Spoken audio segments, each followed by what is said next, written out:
నీ మనసులో భయానికి చోటిస్తే డాడీ ఉండడు, డాడీకి చోటిస్తే భయం ఉండదు. ఇక నుండి నీ ప్రయాణం నువ్వే చెయ్యాలి.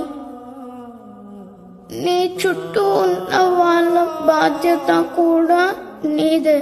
జీవితంలో ఏం జరిగినా ముందుకు వెళ్ళాలి, ఆగిపోకూడదు.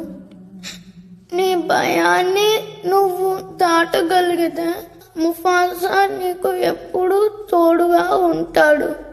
వ్యాస్ సార్ ఇంకా ఎప్పటికీ తిరిగి రాడు అని సింబాకి అర్థమైంది.